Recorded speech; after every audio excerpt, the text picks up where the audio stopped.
It's time to have your say. She's got the scoop, the stories, all the latest trends. Mo's got the news, let's hear it. My dear friends, from politics to showbiz, no story's too small. Mo covers it all. She's got the inside call, her voice so smooth, like honey in the summer sun. With Mo on the mic, you know the news is always fun. Mornings with Mo, the best newsy news in the world. With her style so classic and her stories unfurled. From morning till night, she's got us in the know. Turn on your radio, let Mo's newsy news flow.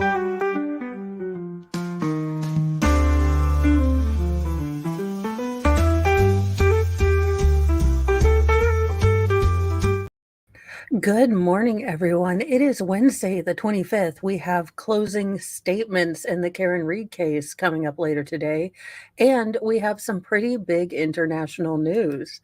Good morning. Wolfram, thank you for doing all of the mod stuff.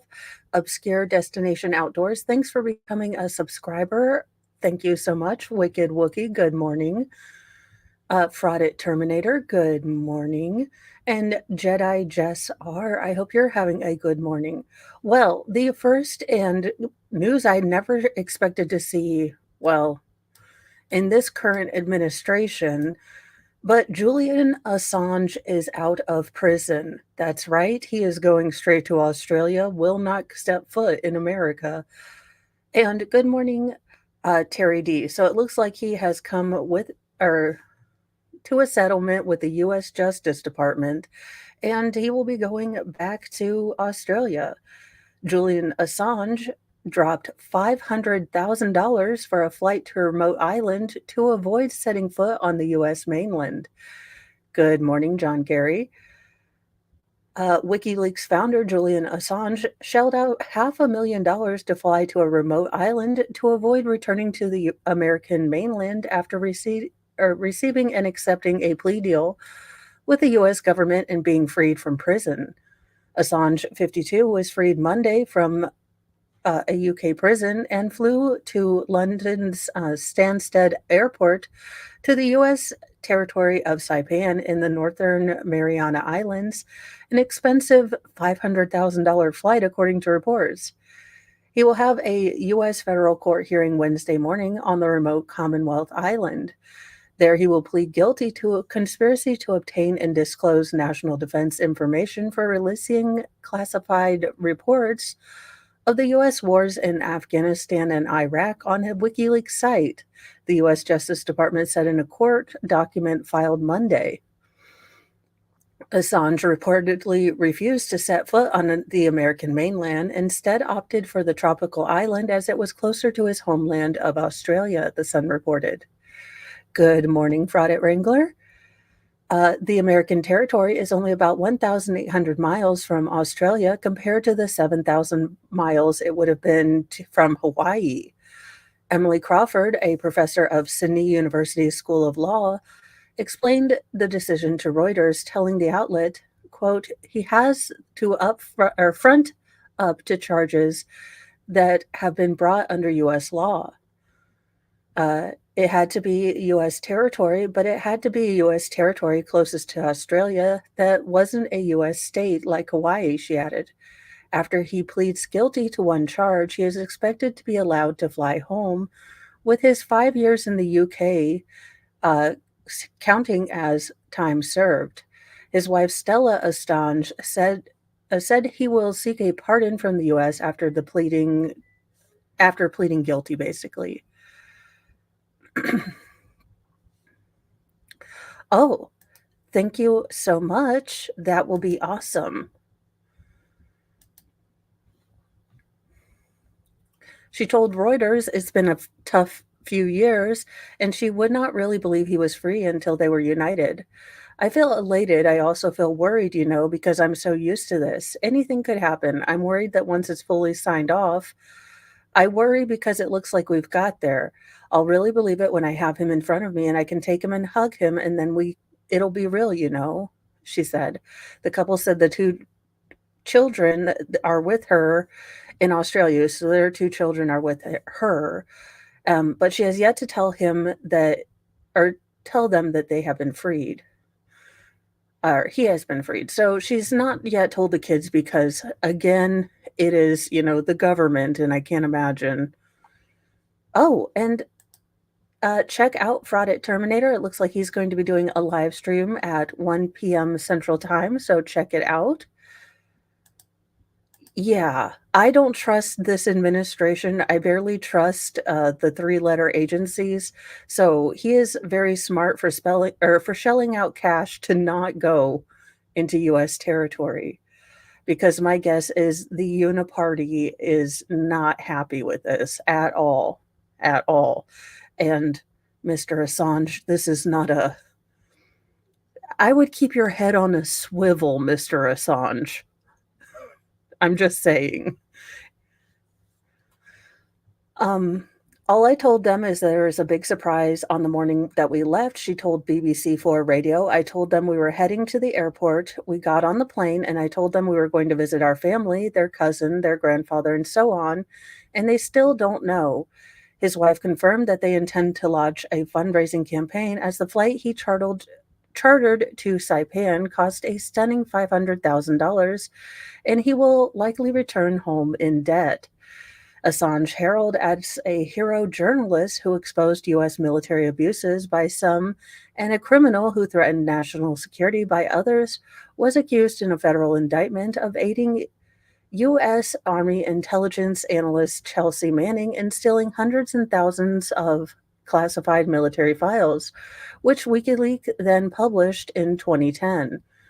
Manning was convicted of violating the Espionage Act and sentenced to 35 years in prison, but was released after about 7 when former President Barack Obama commuted her sentence in 2017.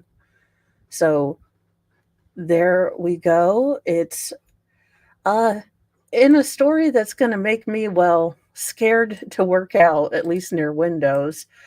And it's odd, it's terrifying, but I mean, I can't imagine being this woman's parents or family members. I don't know why you would have treadmills right next to windows, but, you know, call me crazy. That just seems like a terrible idea. We've all seen Final Destination, y'all. I don't know why we continue to do these things. A fitness fanatic, 22, falls off a treadmill before plummeting to her death out of a third-story window. Again, why would one put treadmills right next to obviously not safety pane level glass? The world is filled with people like me who are absolutely uncoordinated, and you're going to put a bunch of treadmills by the window? This is a lawsuit. Horrifying footage captured the moment a young fitness fanatic working out in a gym in Indonesia fell to her death after she stumbled backwards off a treadmill and tumbled out of a third-story window.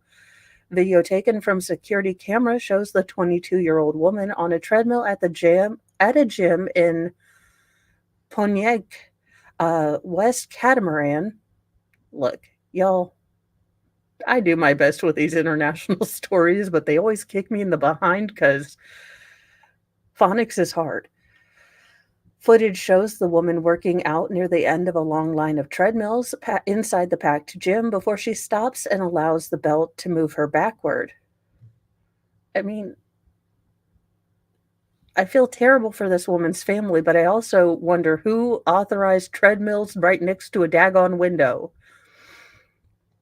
After she's dropped off the machine, the woman suddenly stumbles backwards straight toward an open window directly behind the gym equipment she was using. The woman can be seen in the clip attempting to grasp onto the window frame before plummeting down 3 stories. After the fall, the fitness fanatic was rushed to the hospital with severe head injuries, but doctors were unfortunately unable to save her life.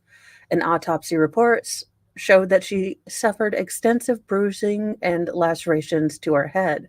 The deceased woman has not been named, but local reports say she was 22 years old, according to Newsflash. She had also gone to her gym with her younger sibling and boyfriend, had asked to work out with him on the second floor, but told him she wanted to use the treadmill on the top level. She had only been working out for about 30 minutes when she fell. Um, the police criminal investigation unit is currently investigating this incident. Police noted the position of the treadmill, only about 2 feet from the window, created a dangerous situation. The gym issued an apology to the woman's family and has closed its business for 3 days following the fatal flaw. Matthew Modine is mad again, but let's see why. And I do like Full Metal Jacket. It's not a movie that I will watch relentlessly. I've watched it once. It was okay. But Matthew Modine, apart from babbling on about anything that his mind feels as political, he is now mad at Amazon for changing the iconic Full Metal Jacket poster.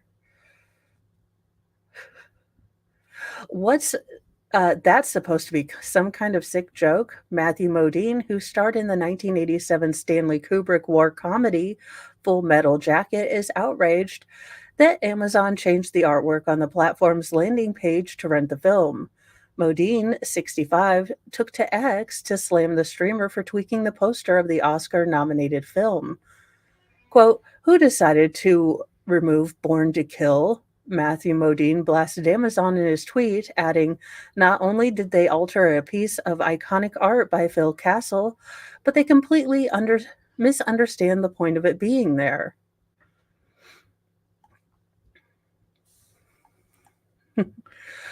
On the movie's original poster, so there's a helmet with the words "Born to Kill" written on it. Amazon Prime stripped the phrase off and showed the helmet sans the word on their version of the poster for the movie. It was the last Kubrick release during his lifetime, as he died in 1999 from a heart attack at age 70. Modine included a photo of the helmet in his tweet.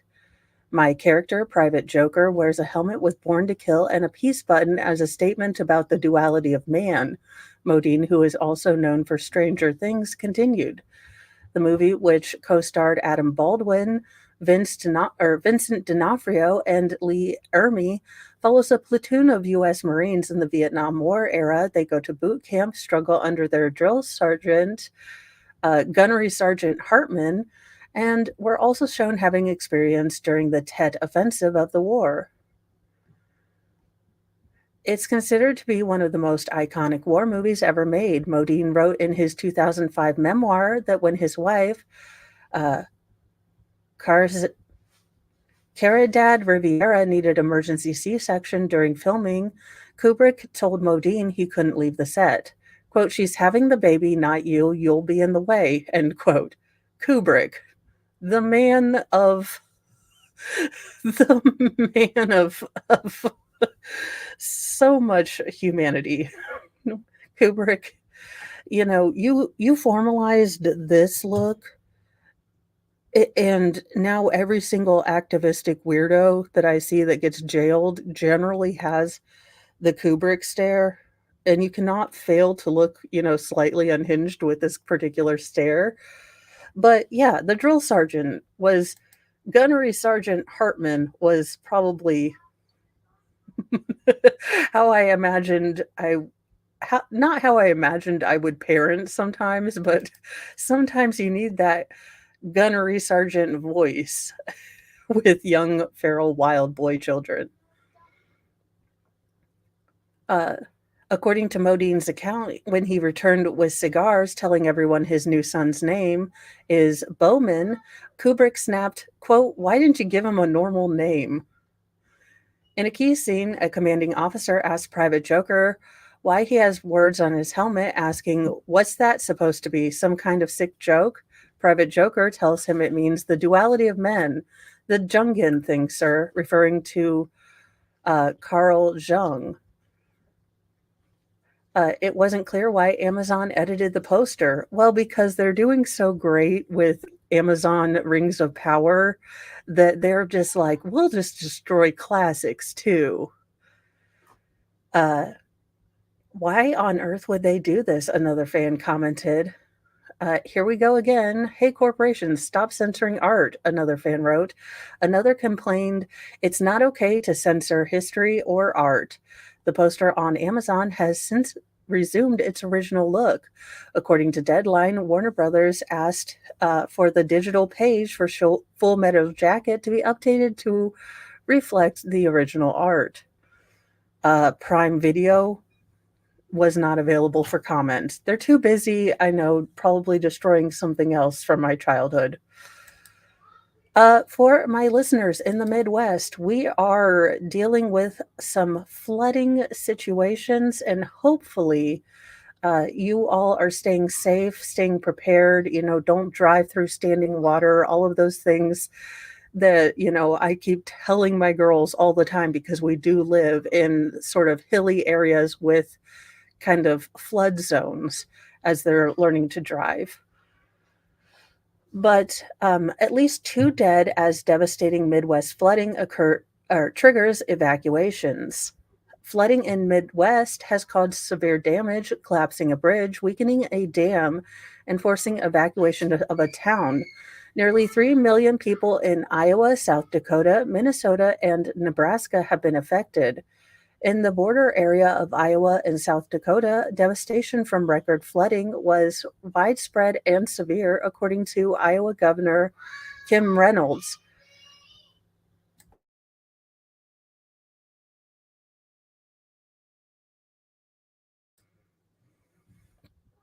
Let's see here.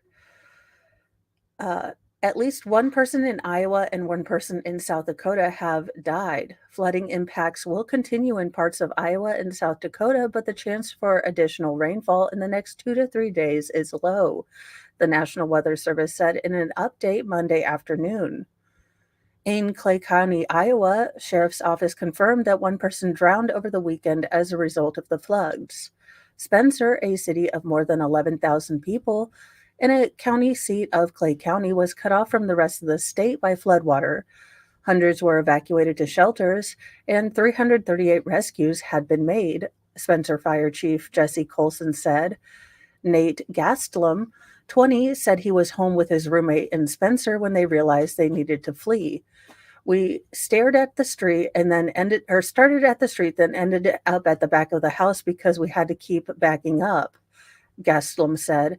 There was just like an eerie feeling, and me and my roommate were like, yeah, we need to go. Gastelum said his basement was flooded and his house would not be habitable anymore. Dingus, not the keyboard. Order food. Out. Take this out. I don't need your concoction right now. My son made trail mix for himself and me, but mostly for himself because it's got marshmallows and peanut or M&Ms. So he's like, I made this for you, but he's been coming in and eating it. But that's nothing compared to what happened to other people around us, he said. In the south side of town, those houses are almost completely destroyed. Gaslam described collapsed houses through town, cars submerged or floating through the street, and mass power outages. People trapped in their homes have to jump from upper stories onto boats and flee, Gaslam said. Yes, I love you too. Still, he said the city has come together and helped those most affected. The best thing about this town is that everyone that wasn't greatly impacted is opening their doors to as many people as they can fit, he said. Like my mom. She's taken in 11 people and a couple dogs because their houses were completely destroyed. I do love seeing that. I love seeing that, yeah, bad things happen. But for the most part, you have people, you have neighbors, you have people out there waiting just to make sure that they can help. And they're not asking for payment. It's just the right thing to do. And I love that. I love that most people are genuinely, yes, I love you. I'm sorry I had to use my hand for the clicker. How dare I not be petting you? Let's see. If I had my truck and I was helping families get into safe zones with my truck bed, or I had my truck. I was helping families get into safe zones with my truck bed, Gaslam said. Reynolds visited several areas in northwest Idaho or Iowa Monday. She issued a disaster proclamation for one county and an emergency proclamation for five others. In almost every community impacted, the river crested several feet above records of the flood in 1993, Reynolds said on Sunday at a news conference. Sioux City Fire Marshal called the flooding unprecedented, saying it's difficult to predict what is next given the area's lack of experience with devastation of this scale. No one has experienced this level of rainfall and this much water at one time. Fire Marshal Mark Assoff said, noting that the evacuation area will continue to grow as the water continues to rise within a temporary levee built to control flooding. A flood warning remains in effect in parts of northwest Iowa until 1 p.m. Tuesday, according to the National Weather Service.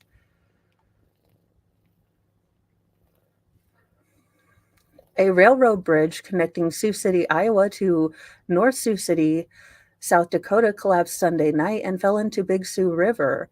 One person died in South Dakota after driving a utility task vehicle that rolled down an embankment washed out by or on a washed out roadway, according to South Dakota Highway Patrol. Governor Kristi Noem, when she's not writing the most unhelpful political books in history, urged people to consider their safety and that of their families as the most important, reminding them to stay out of floodwaters. Through this entire incident, we have the loss of one life, Noem said. So the perspective of how dangerous this is becoming is very real for that family. Noem warned that the next days would be tough and the impact of the flood's destruction on the state would be felt for months to come. In case we needed any reminder of the destructive water or nature of water, Noem said at a Monday news conference, we are seeing it in real time today. Southeast South Dakota remains under a flood warning until 1 p.m. Tuesday. So, if you are in these areas, uh, you know, be careful. Don't drive through standing water. Don't, go back to try to save a thing. Get your family and yourselves out of danger. And Miss Flux, I am going to the post office today, and I am so sorry, sweetie. Sometimes we have to be the good fur parents that we are and not let our friends suffer, but my goodness, is it a hard thing to say goodbye? Uh, Apparently, Sherry Gone Girl Papini is a crazy ass heifer. Are we shocked? Are we shocked? No, we are not. Keith Papini says his ex wife, Sherry, used rubbing alcohol to make their children sick. In Hulu's docuseries Perfect Wife, The Mysterious Disappearance of Sherry Papini, Keith Papini reveals new allegations about his infamous ex wife. Yeah, that's the face of a cray-cray woman.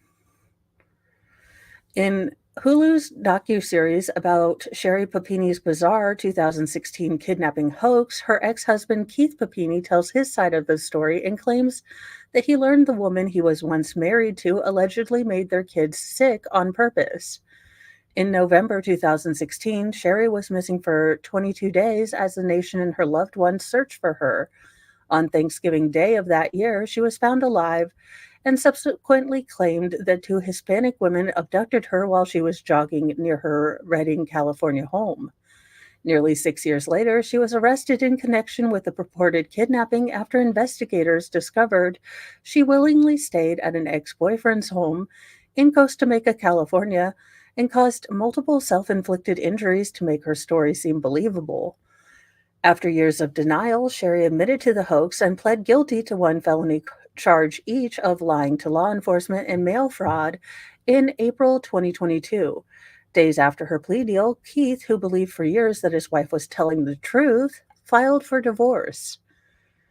In the three-part Hulu docuseries Perfect Wife, The Mysterious Disappearance of Sherry Papini, Keith alleged that after Sherry went to prison, he learned some shocking things about the mother of his children.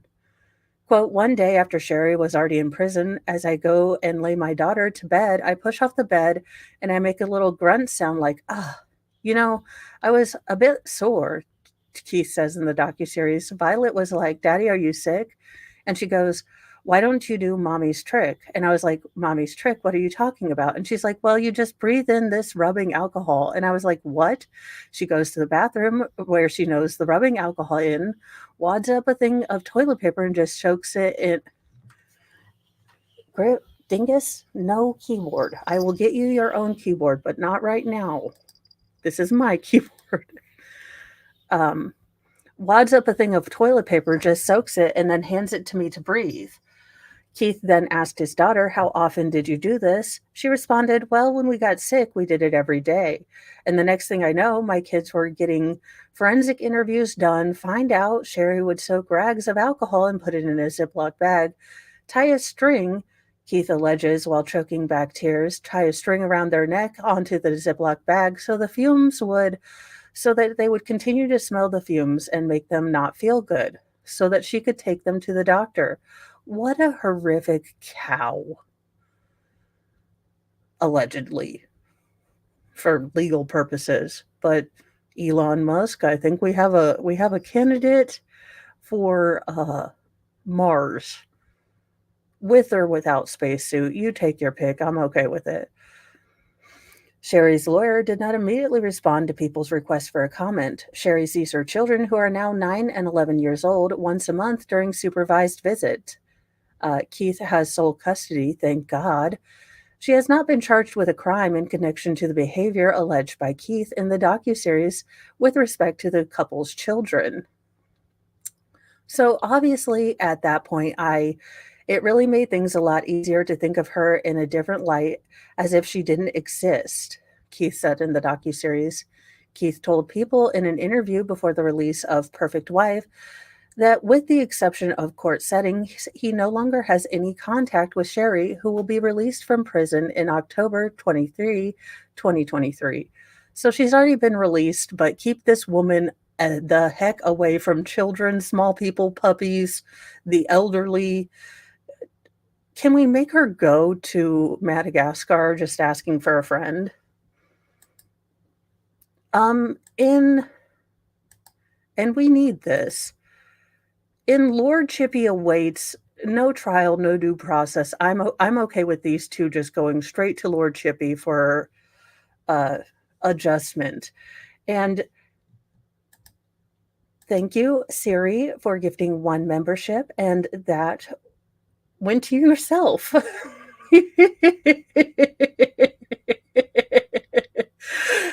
So congratulations, Siri, for giving yourself a membership. I've never seen that happen, but that's pretty fun. And Buzz Baker, I don't know. I think you have to go all the crazy.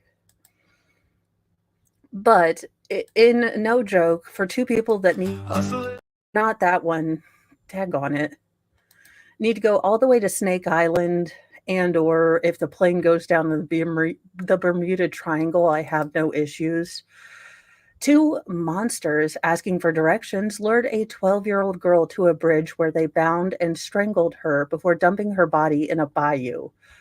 Yeah, you know what, you two, I'd send you to Gen Pop with a little sign that says, I unalived a 12-year-old, have fun. I'd be like, and we have 2 for tribute. This is again why I'm not a judge, but,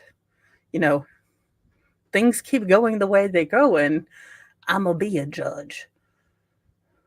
Prosecutors in Texas on Monday say 2 men lured a 12-year-old girl to a bridge where they most likely, but they don't have evidence of it right now, SA'd her, bound her for 2 hours before strangling her and leaving her body in a shallow creek. Houston police last week arrested 26-year-old Franklin Jose Pena Ramos and 21-year-old Johan Jose Rangel Martinez in the death of Jocelyn Nungare. Both were charged with capital murder of a person between the age of 10 and 15. Harris County District Attorney Kim Ogg said at a press conference that investigators were still trying to determine whether both men SA'd Jocelyn, which would allow prosecutors to seek the death penalty against the men. Yeah, no, this is ridiculous. Absolutely not. If they find evidence and we have DNA, straight to jail. Jen, pop, and be told what they did. Make no mistake, this is a horrific crime, Ogg said. Jocelyn's mother, Alexis, also addressed reporters. She thanked the public for its support in a case that has garnered national interest. Alexis spoke of the strength of her daughter had given her when she became pregnant as a teen. Jocelyn will be remembered for her, quote, dorkiness and quirkiness. I feel a very deep kinship because dorkiness and quirkiness were my two main still are my two main characteristics. She definitely made people laugh, Alexis said, fighting back tears. And I'm always going to remember her memories because she had such a bright future ahead of her. I knew she was going to go very far, and these monsters took that opportunity away from her, from our family of watching her.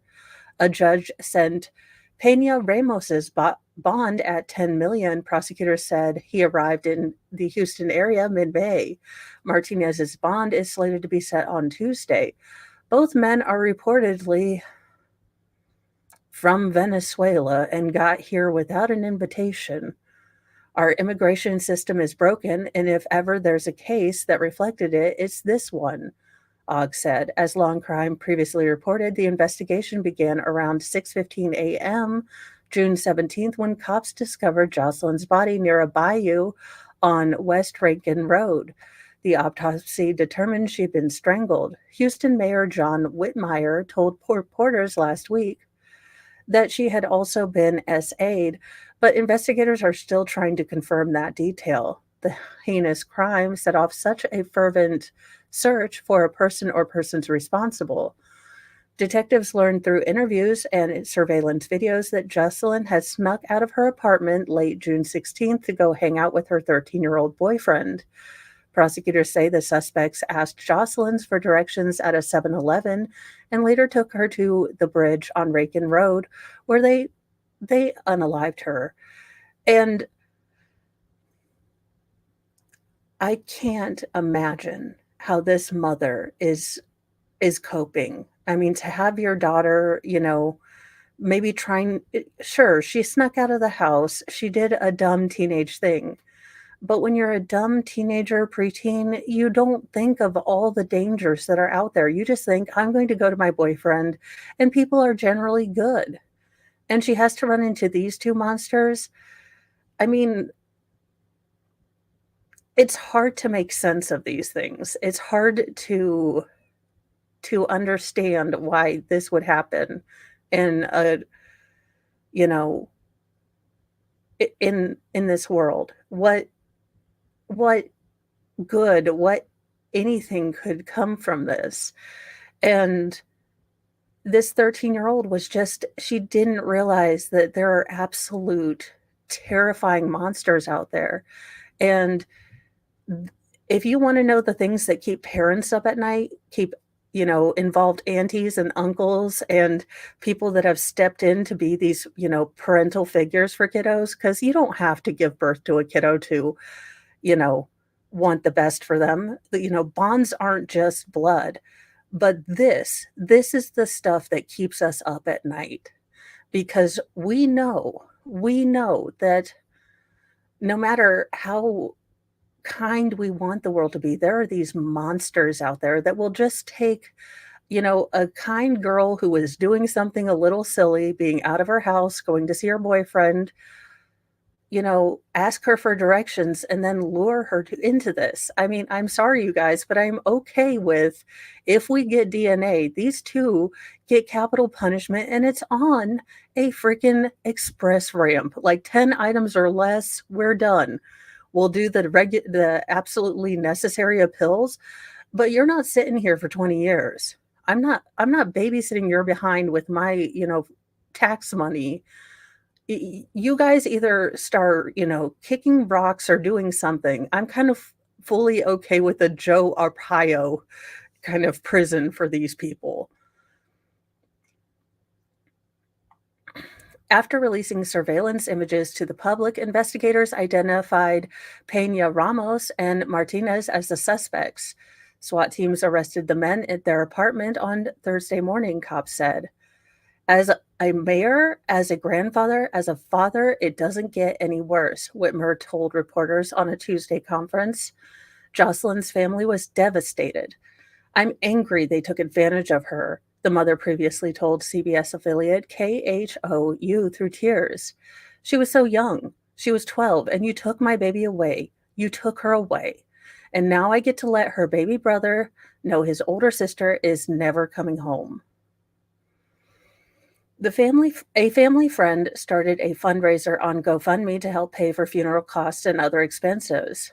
Her family was not prepared for such a loss and need help to give their daughter the memorial she deserves, to honor her memory and to say our last goodbyes. And from one weird, quirky, dorky person to another, Godspeed, and I hope you are resting in peace. I hope that those last hours were nothing but a blip on your memory now, and that you're at peace, because screw these two guys. In other news, if you are interested in the Euro 2024 opener, with a big kick, Bubby the Elephant predicts Germany will win the Euro opener. Now, I know that this is a bit old, so I don't know if, Miss Cleo the Elephant was correct about this. Move over, Paul the Octopus. There's a new big hitter in the world of soccer soothsayers. And this one is going for a win for Germany to open the European Championship. Bubba is an African elephant who lives on a reserve. Let's see here.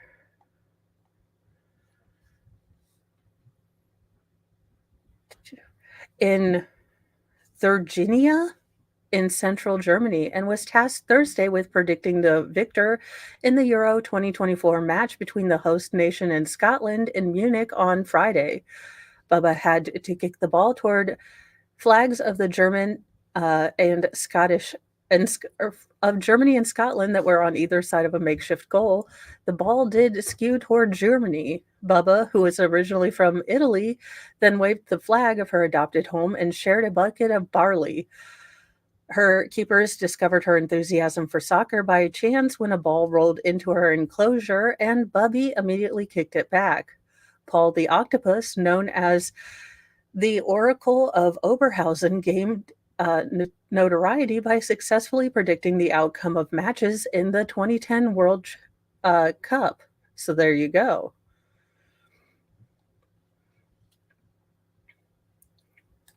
I hope he is okay.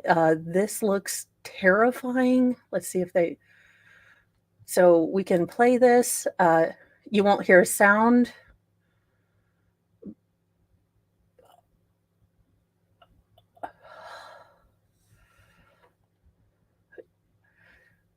Yeah, so that looks scary. I hope this gentleman is okay. Drag race. When I saw this headline, the first thing I thought was, what has RuPaul done this time? But obviously different drag race. Drag race icon John Force slammed into a concrete wall at 300 miles per hour after car explodes in a catastrophic failure. Drag race legend John Force was rushed to the ICU after his car suffered a catastrophic engine failure and exploded at the finish line in an elimination race. Force 75 was completing in the first round of funny car eliminations with the Play NHRA Virginia Nationals at Virginia Motorsports Park on Sunday when his car exploded, causing his vehicle to slam into a concrete guard wall at 302 miles per hour. John Force Racing revealed in a statement on X Monday. The Hall of Fame drag racers team shared that the crash happened while Force was crossing the finish line and caused by a catastrophic engine failure. Coverage of the drag race shows Force's blue Chevrolet Camaro SS exploding after crossing the finish line of the quarter-mile drag strip. His car violently erupted into a fireball and crossed the strip's center line, slamming into a concrete guard wall on the drag strip. Force's vehicle then careened across the track and collided with the other wall and came to a fiery stop. Quote, after NHRA safety safari personnel extricated and stabilized the 16-time champion, he was transported by medical helicopter to a transport hospital where he was still being observed and evaluated on Monday, his team shared. Doctors caring for the Southern California native have been, quote, moving slowly in assessing the extent of his injuries due to the intensity of the impact the crash caused. Medical staff will not provide treatment and recovery timetable until a total evaluation is completed.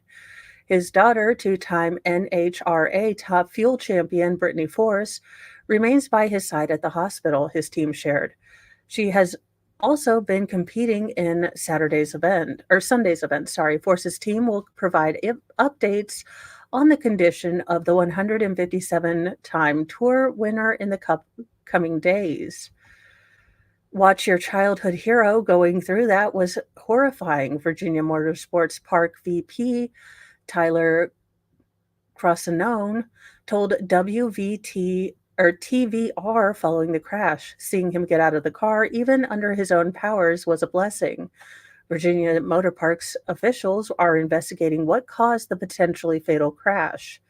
Force's teammate Austin Prock won Sunday's Funny Car division, topping Bob Taskala III in the final round, according to the NHRA. Force has been a mainstay on the NHRA circuit since debuting in 1978. He has won 157 titles and 16 season championships.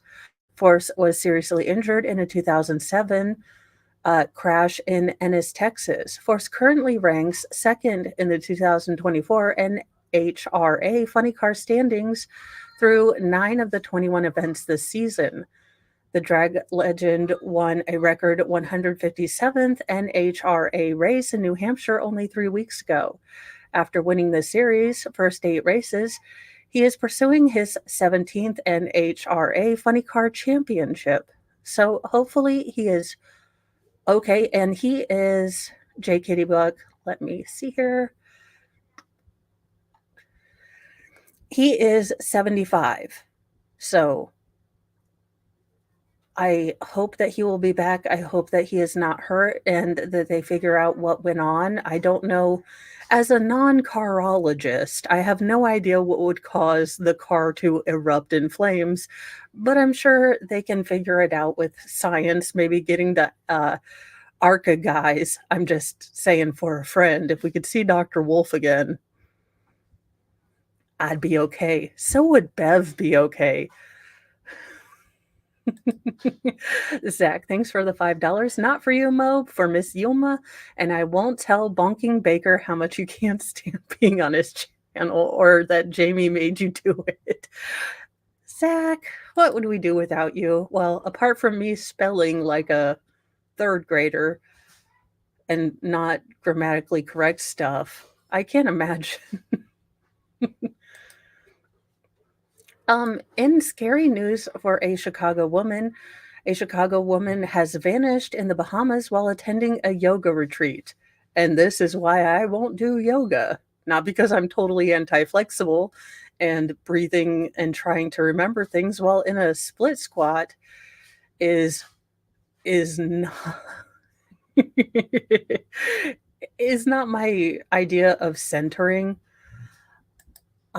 Thanks, Nick. I did not know, but that I am a grammar spelling outlaw. Zach has to keep me, in at least on probation sometimes.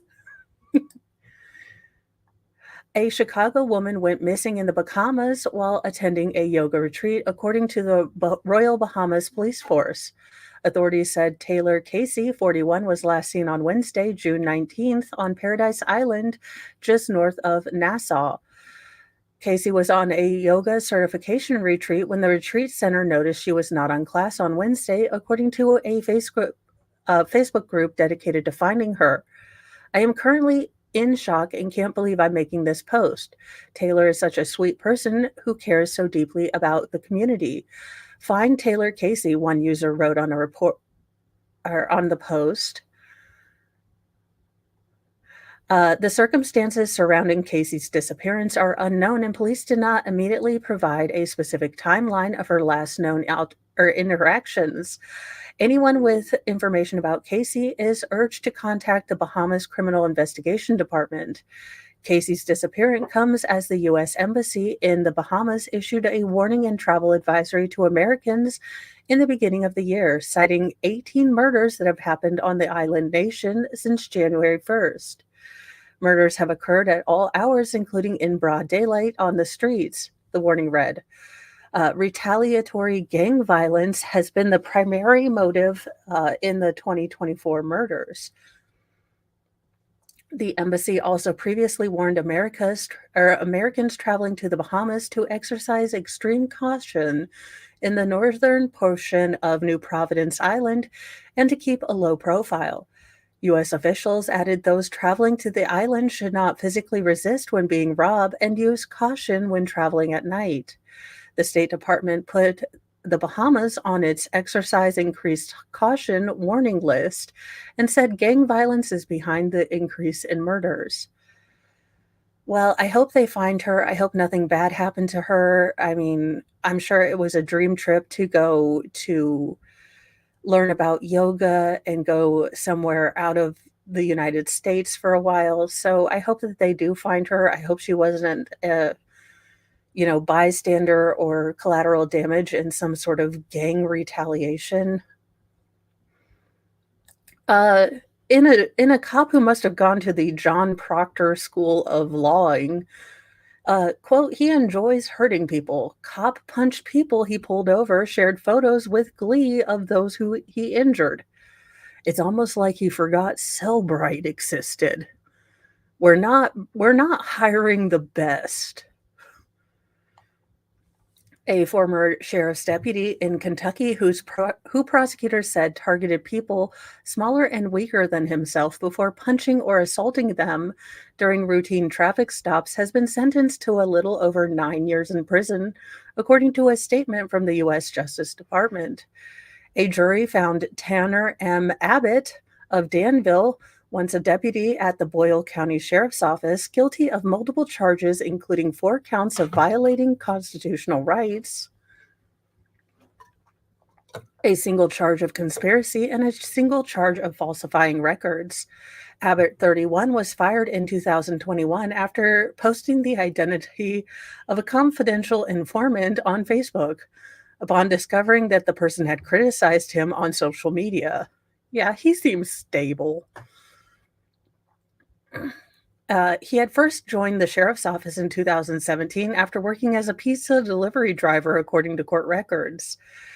A series of formal complaints about Abbott's conduct while he wore a badge prompted what would be a 2-year-long investigation by the FBI and Kentucky State Police.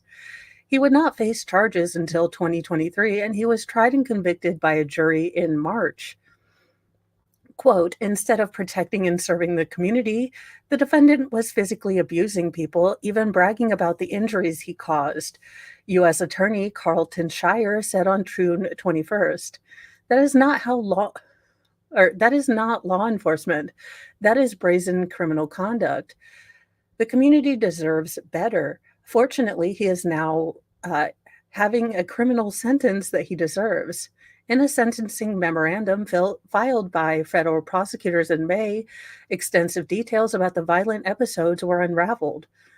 During the arrest of one person, identified only as WW, the victim said he had fully planned on cooperating with police. When Abbott pulled him over, he grew agitated when Abbott unnecessarily squeezed his testicles. Well, you're a jerk.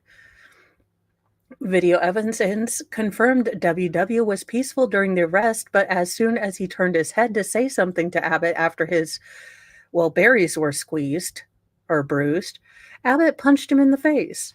Investigators said they found the video and description of what happened to WW credible because several of Abbott's colleagues had confirmed that Abbott frequently conducted, quote, excessively intrusive searches on male suspects' groins as a way of asserting dominance, particularly when those suspects were mouthy or disrespectful. I mean, look, you're a police officer. Inherent in your job is going to be dealing with criminals who I'm guessing are both mouthy and, hard to deal with. This is in the job description. Did you not look at it when you put your LinkedIn profile up for law enforcement, you absolute dingleberry?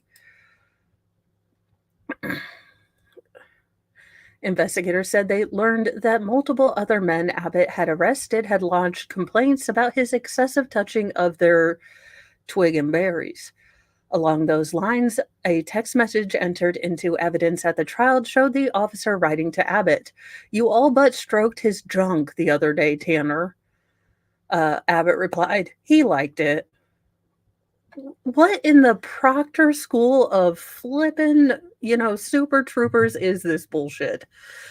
Like, you guys, this is what happens when you push good people. I mean, regardless of what you feel about cops, there are always gonna be bad ones. There are always gonna be proctors. But you pushed out a lot of police because you didn't want them to enforce or policing, and criminal behavior runs rampant, and then you get these absolute dingleberries on the butt of humanity, these little Klingons who then take the job up because you no one else with a conscience or any idea of actually wanting to keep the peace wants to join the police station right now, because it's clear that you aren't going to back them up. You aren't going to, save them. And should they make the wrong, second, when seconds matter, choice, you're going to throw them to the wolves. So we keep getting Klingons like this guy. Prosecutors said that unlike other incidents that were clearly premeditated, the incident with WW was not. But, quote, the cover up was carefully orchestrated, with Abbott electing to launder his own falsehoods through another officer, thereby drawing a colleague into his criminality, prosecutors wrote in May. Investigators said they also learned that Abbott pressured a colleague to charge WW with a felony for aggressive advancement on a law officer. And thank you, Squad Bob, for gifting one membership. And that went to Wendy Stevens. So congratulations for joining the Church of Mo. And thank you, Squad Bob. Though the officer knew it had never occurred, quote, only some minor degree of scruples on Officer Hopper's part prevented this miscarriage of justice from being borne out. Prosecutors urged the judge ahead of sentencing. Hopper was not identified by his first name in court records, but in the allegations against Abbott. Prosecutors said Hopper was present for at least one of the incidents involving a victim, and that he testified about his working experience alongside Abbott. Abbott also covertly recorded video footage on his cell phone of a man walking into the sheriff's office to complain about being SA'd by him, officials said. The video is shared by Abbott with another deputy. In accompanying text messages, Abbott mocked the victim. To bolster the prosecution's claim that Abbott had a long history of using excessive force, at trial, prosecutors explained how in April 2020, for example, Abbott told a colleague via text that he had, quote, beaten the duck out of a suspect who was being pursued by police during a car chase. Quote, the apparent pride and glee in that cell phone evidence shows he took in causing injury, boasting about the severity of the injuries he caused on multiple occasions to both his colleagues and his then fiancée can only be described as sadism, prosecutors wrote this May. Much more evidence was not admitted at trial, though prosecutors said they wanted the judge to be aware of the allegations ahead of sentencing. Prosecutors said in November 2020, Abbott sent a booking photo to two colleagues that showed a suspect with conspicuous bruising and cuts around his eyes and nose. One officer reporting said it looked like the suspect, quote, fell and hit a couple stairs going down. Another officer blatantly asked if it looked as if Abbott had punched the suspect twice, and Abbott corrected him. 3 times, he allegedly wrote in November 20th or 2020. I mean, honest to God, you are El Police Officer Olo. You know how. You know how how you investigate something unless you were sleeping during that whole, civil rights and not excessive force class. How can you be this dumb at criming when you are, in theory, supposed to be protecting us from crime? He also texted his girlfriend at the time in January 2021 about a brief scuffle and then, unsolicited, sent her a grisly photograph of the suspect he scuffled with lying on a hospital bed. The victim was bleeding profusely from several open wounds on his heavily swollen face and vomiting into a bag, prosecutors wrote last month. There were several disturbing allegations about rampant sexual harassment, too. Over the 2 years that investigators surveyed Abbott, prosecutors said they heard from several individuals that Abbott used his power to obtain sexual favors. Well, duh. I mean, look at this dude, of course. Prosecutors conceded that none of these allegations were established at trial beyond a reasonable doubt, and most didn't rise to the level of a federal criminal offense, but when weighing his characters, prosecutors again asked the court to consider what they had learned. Quote, multiple women who first met Abbott in his official capacity told investigators he later solicited explicit photos from them. His work cell phone contained explicit images of and video of a woman who the government was not able to identify, prosecutors wrote.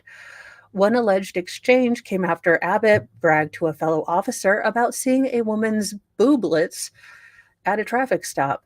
When investigators asked how, investigators claim Abbott simply replied, "We stopped her." At least 2 other women lodged formal complaints with the sheriff's office alleging Abbott touched them inappropriately during searches. A third woman told the FBI that Abbott arrested her for drug possession, then forced her to give him a mouth hug, and told her she wouldn't go to jail if she complied. However, despite her understanding that Abbott would drop the charges if she gave him a good old mouth hug, she told the FBI that Abbott later had a different deputy sheriff arrest her on the earlier possession charges. After Abbott tried and failed to pressure her into informing on other individuals, prosecutors wrote last month. Abbott was allegedly disciplined in 2019 after he was found heavily intoxicated in the passenger seat of his squad car while his girlfriend drove. Why is he freaking still on the police force? A year later, prosecutors allege he was reprimanded for entering a private home late at night without announcing his presence. He was searching for a hit-and-run suspect, they said. In 2021, he was unofficially reprimanded, this time because joined a high-speed police chase he was supposed to be transporting a person for a psychiatric evaluation at the hospital. Again, what in the absolute super troopers is this dude? His girlfriend was apparently also in the car. Like, does his girlfriend use the cop car as their second car? What the heck is going on here during this incident? So he's like, got a psych patient and my girlfriend here, definitely going to go on a high-speed chase. Despite this, he was not fired until prosecutors said his supervisors discovered that Abbott had publicly identified a confidential informant on Facebook after the informant posted a critical comment about him online. in calling for a sentence of anywhere from 151 to 188 months, or roughly 12 to 15 years. Prosecutors said Abbott's behavior was so disturbing that his own biological mother filed a complaint with the sheriff's office about him and posted about his brutality online. You know it's bad when your mom's like, I don't know him. He was such a good boy. I don't know what happened, but he's a real dick now. Investigators say that as a direct result of her criticism, Abbott started targeting his mother for narcotics enforcement activity and arrested her on narcotics charges in September 2021. Though there was no information to suggest that her arrest was illegal, but investigators said evidence culled from Abbott's phone made it clear that he targeted his mother for arrest because of what she said about him online. Shortly before he was fired, prosecutors said they learned that Abbott had targeted a local gas station owner too, after the owner shouted at him about obstructing a gas station entrance during a traffic stop. Fellow Boyd County officer allegedly told investigators that after that ordeal, Abbott tried to have him buy synthetic marijuana from the gas station owner for an undercover bust. Abbott allegedly hoped to pin drug trafficking charges on the business owner. Yeah, he set up his own mother. Now, it does seem like the woman may be struggling with some non-legal street pharmaceuticals, but she was like, "No, I don't. He's acting bad." And he's like, "Mom, that's a felony." At trial, Abbott testified on his own behalf. You know what? Federal cases need to be freaking televised because I want to see this absolute doofus try to defend himself verbally. And claimed he was motivated to become a police officer in part thanks to the quote satisfaction he experienced after tackling and handcuffing shackled female detainee after intervening in a perceived escape attempt while working as a police driver. So great, he was acting like a vigilante while being a pizza delivery guy. Prosecutors said nearly all of Abbott's victims were weaker than him, and that was a purposeful choice. One of the victims wore a leg brace and had a disability. The other two victims were teenagers. Quote, taken in context of his crime, the alarming admission about his first time using force on someone in handcuffs leads to a clear inference that he enjoys hurting people. In his defense, while seeking leniency ahead of sentencing, Abbott argued that he only ever used appropriate police methods. Yeah, Mom, sorry, but this is a felony. Again, when you arrest your own mother, I think you lose the moral high ground. Prosecutors said the sentence must be stiff because Abbott's conduct, quote, sows fear, hatred, and distrust of officers, even as police leaders expend tremendous effort to establish legitimacy and fight the scourges of violence and drugs in our crime-plagued neighborhoods.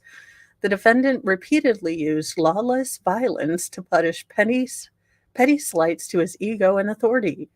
He used his badge of office to lend a veneer of legitimacy to that which would otherwise be the crudest form of personal score setting. Yeah, I mean, yeah, I hope he gets all the years in prison, and I hope people know that he was a doctor who was terrible. In another Lord Chippy contestant, doctor who intentionally drove his family off a cliff could dodge criminal charges, a report now says. The California doctor who intentionally drove his wife and children off a cliff in their Tesla will be placed into a mental health program and could avoid criminal charges altogether.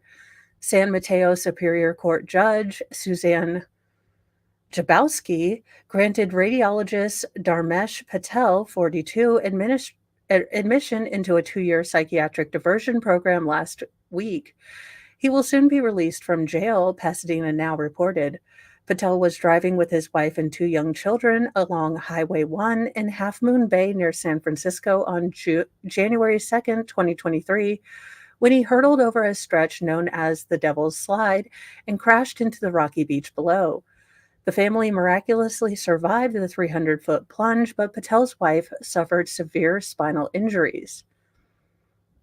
Asserting that he was in the grip of a psychotic episode during the incident, Patel's family has continued to support him. His attorney lobbied for the mental health diversion program, while prosecutors argued that he deserved to be tried on 3 counts of attempted unaliving. The judge ruled Thursday in Patel's favor. Mercury News reported that Patel's family was joyous in the wake of the decision outside the court and could be seen hugging each other. His wife, Neha, testified on his behalf. Quote, "We need him in our life. It has been over a year and a half since my children and I have spoken to Dharmesh," she said, according to local news outlet. "We are not a family without him." Defense lawyer Joshua Bentley argued at the hearing that his client had been suffering from paranoid episodes prior to the failed murder-suicide bid and stressed that he had no prior criminal history. "It's important to understand why we are here. Not everyone who commits a crime is a criminal," he said. "There is no question this is a very serious case, but the law encompasses every situation." Bentley said Patel was convinced that the world was careening closer to disaster and obsessed over crises like the Ukraine war and fears his children would be sold into trafficking. Prosecutors countered that Patel posed a danger to the public and had not been forthright. He initially told the police that the crash was an accident, claiming there was a problem with his Tesla's tires. The judge found Patel suffered a major depressive disorder and was, by all accounts, a kind and loving person who would benefit from treatment, Pasadena reported. Patel, who is now being held without bail, will be released to his parents to begin the treatment program. He will have to wear a GPS monitor and can't contact his wife or children due to a protective order. He is also prohibited from practicing medicine. Well, yeah, probably don't practice medicine. If he successfully completes the program, prosecutors will be forced to drop all charges against him, according to the news site. Now, in all, joking aside, I do hope that this gentleman gets the help he needs. It sounds like he was dealing with some very scary, very serious, mental health issues. And if the wife is okay with this, if the kids are okay with it, then I really don't have a problem with it. Again, the law should be tempered with mercy. If we happen to all agree and his family agrees that he was having a severe break with reality, then I'm okay with him not going to jail. I mean, there's a stark difference between this guy and these two. These two lured an 11 or a 12-year-old because they're sick, gross, disgusting people allegedly in Minecraft. This doctor sounded like he was having he was in a prison of his mind and couldn't distinguish reality. And I couldn't imagine how scary that would be. So I think this is the point that broader prison reform, criminal justice reform kind of doesn't get in their absolute shit show of a rollout of judicial reform. I think 97 to 93% of us would have been fine and said, hey, kiddos that, maybe did some dumb stuff when they were kids, or this guy just selling Lucy's and pre-rolls. Well, let's not ruin their life. We never agreed to, well, a little bit of light dismemberment, like in New York, is okay. You don't need bail for that. No, that is not what we asked for. We asked for, that a simple mistake not ruin someone's life. But if you are a habitual, cannot find the zip code of do right anywhere in your atlas, then no, we are not wasting compassion on you. I'm sorry, but I am tired of this. I am tired of being asked to pretend that the criminals are the victims and the victims don't matter. In our final story, and this is why I will not be getting Apple Vision, mostly because no, but this is how Skynet gets us, I'm pretty sure. But unusually scary bug in Apple Vision Pro allows hackers to fill your room with spiders or bats. And what in the actual Hades is this man wearing these goggles at his marriage?